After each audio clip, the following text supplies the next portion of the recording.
there is a page, buried inside the congressional record, dated December 23, 1913, a single sheet of paper that looks ordinary at first glance, filled with vote counts, timestamps, and procedural language, the kind of document most people would never think to question. But when you slow down and actually read it, something begins to feel wrong. The Senate vote is recorded as 43 to 25, with 27 senators absent, not delayed, not excused, simply gone. The House had already passed the bill earlier that same day, 298 to 60, with 76 representatives not voting at all.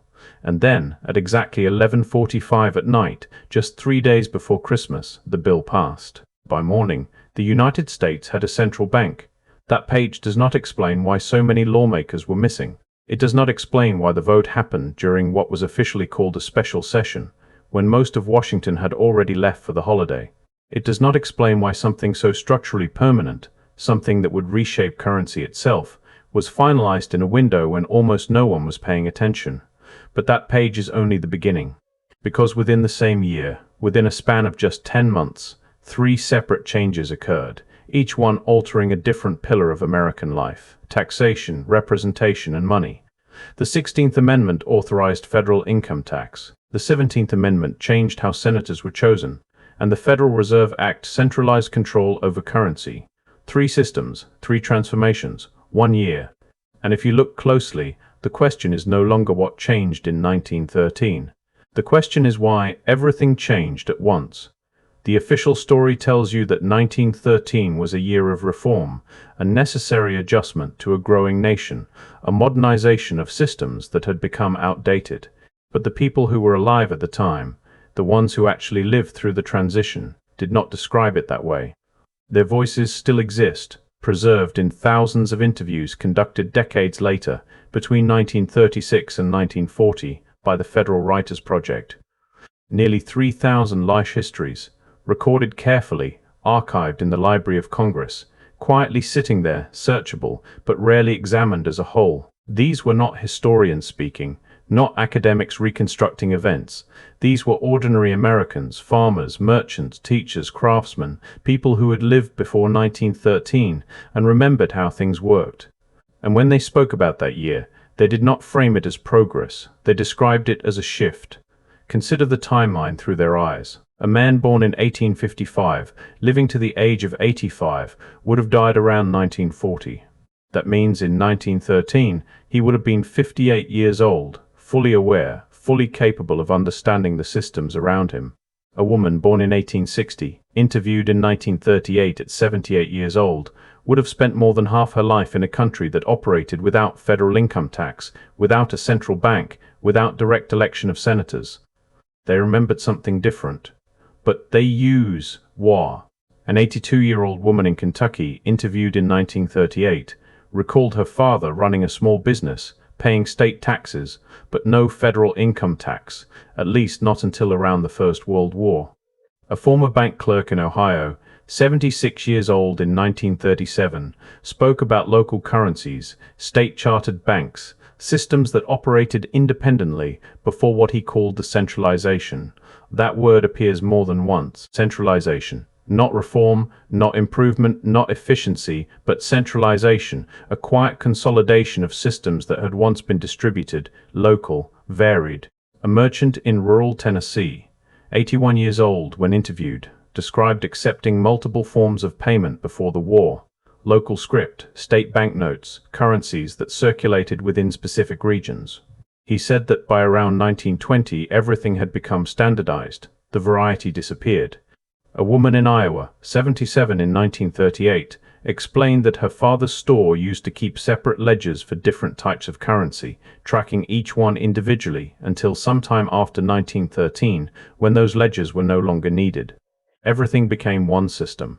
These are not isolated memories. They form a pattern, scattered across states, across professions, across decades of lived experience. And yet, when you compare these accounts to the simplified version taught later, something does not align. Because the textbooks describe a chaotic system that needed fixing, but the people who lived inside that system did not describe chaos.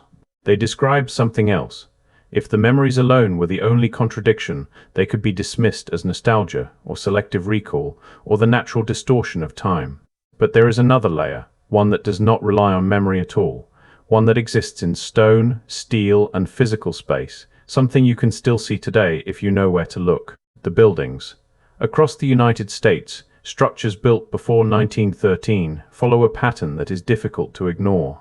Grand Central Terminal, completed in February 1913, stands as one of the most elaborate civic constructions ever built, its main concourse rising 125 feet, its ceiling painted with a zodiac mural containing over 2,500 stars. Pennsylvania Station, completed in 1910, carried the same monumental scale. The Boston Public Library, finished in 1895, and the Library of Congress Jefferson Building, completed in 1897, all share the same architectural language. They were not just functional, they were monumental. But then something changes. Within just a few years after 1913, the pattern shifts. San Francisco City Hall, completed in 1915, already begins moving away from that level of detail. The Panama Pacific International Exposition, also in 1915, becomes the last major display of that grand Beaux-Arts style in America. After that, civic architecture transitions rapidly into something else. Art Deco, international style, simplified modern, designs that require fewer materials, less labor, less time. The shift is not gradual, it is abrupt. A 79-year-old stoneworker in Philadelphia, interviewed in 1939, described apprenticing in the 1880s, carving intricate decorative elements for public buildings. He said that work did not fade slowly over time. It stopped. Not because the skills were lost, because the contracts disappeared. An 84-year-old woman in Massachusetts, interviewed in 1938, recalled her husband's masonry business employing 40 men in 1910, working on courthouses, libraries, civic buildings across New England. By 1920, that number had dropped to 6. The projects still existed, but they were simpler, faster, stripped of the complexity that once defined them. So the question becomes unavoidable.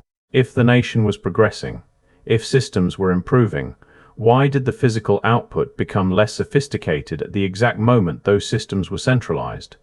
Because this was not just a financial shift, it was a structural reset, and the timing aligns too closely to ignore. February 1913, the income tax is authorized.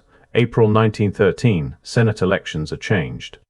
December 1913, currency is centralized.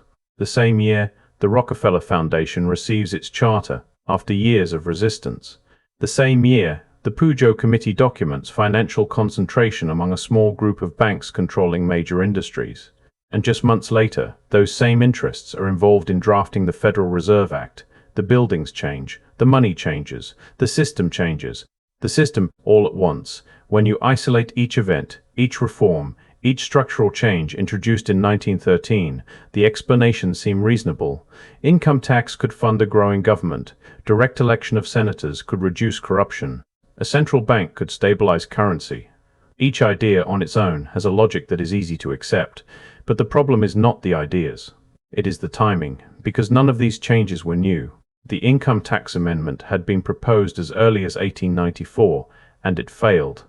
It was proposed again in 1909, and only then, in February 1913, after 36 states approved it in what historians describe as a surprisingly rapid process, did it finally pass.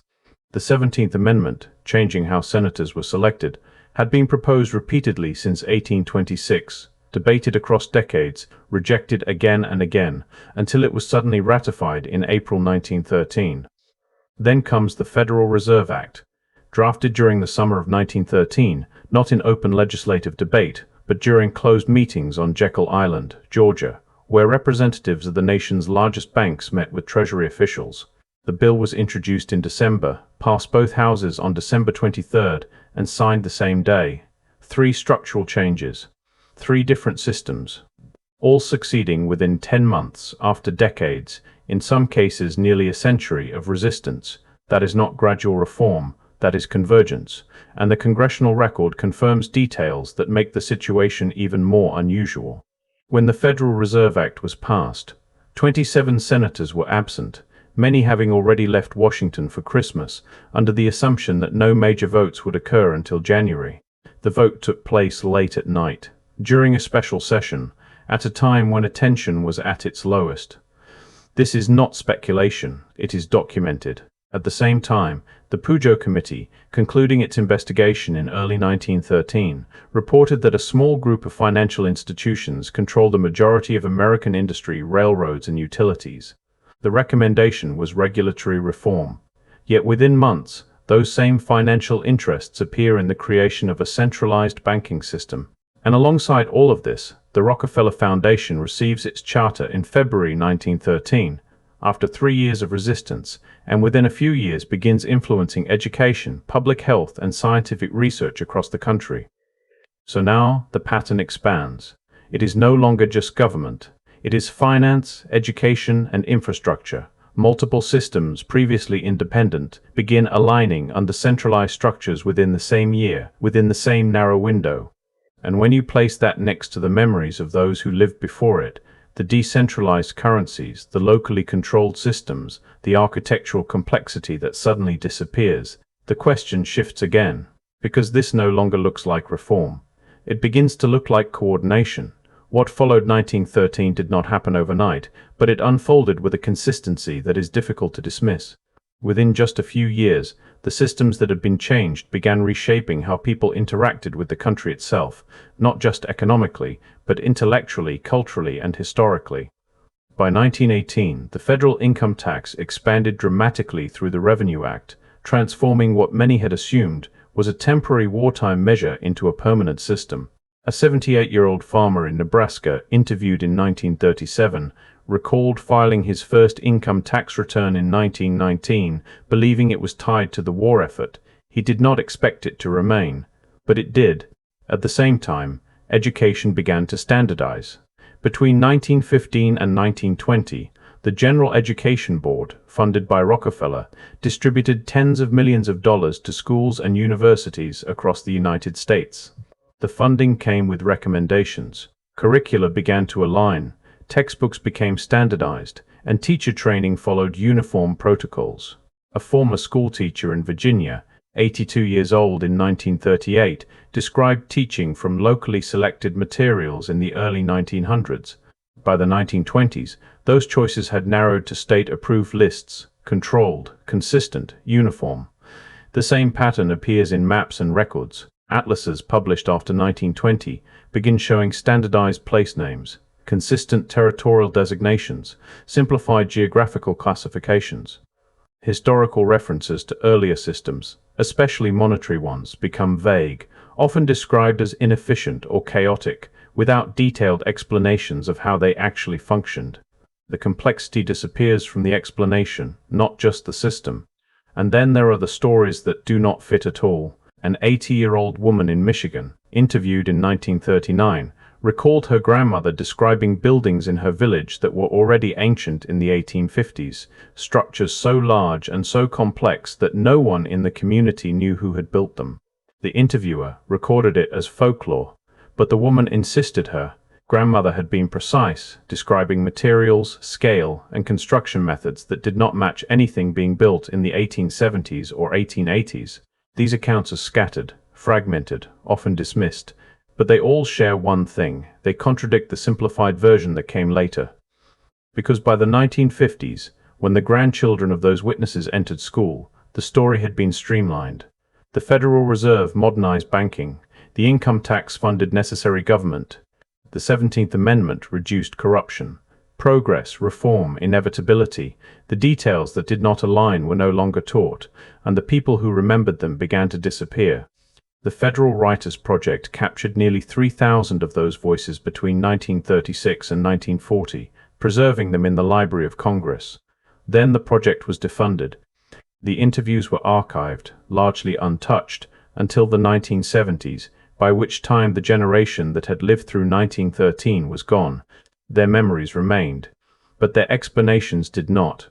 The documents are still there. The congressional record still shows the vote, late at night, just days before Christmas, with dozens of lawmakers absent. The ratification records still confirm that 3 constitutional amendments, each resisted for decades, all succeeded within a span of 10 months. The Federal Reserve Archives still trace the creation of a centralized system drafted behind closed doors on an island off the coast of Georgia, and the interviews still exist. Nearly 3,000 voices, recorded between 1936 and 1940, preserved in the Library of Congress, ordinary Americans describing a country that operated differently before 1913. They are not hidden. They are searchable, accessible, quietly waiting. But something changed in how those details were understood, because the information was never completely erased. It was reorganized. The systems became standardized. The explanations became simplified. The contradictions were not debated. They were set aside, reframed, or reduced to anecdotes, folklore, misremembered fragments of a past that no longer fit the official timeline.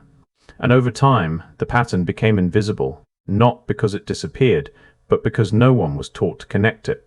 The last generation who could have explained it from direct experience, those who were adults in 1913, are gone. Their children learned one version. Their grandchildren learned an even simpler one. And now, all that remains are the records, the buildings, the scattered testimonies, pieces of a larger picture that was never fully assembled. So the question is no longer whether 1913 changed America. That much is documented.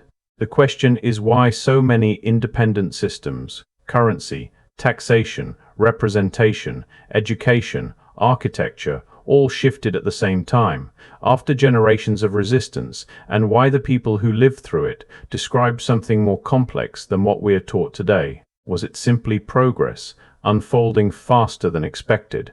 Or was it something else? Because if the records are still there, and the memories were once clear, then the real mystery is not what happened. It is why we stopped asking,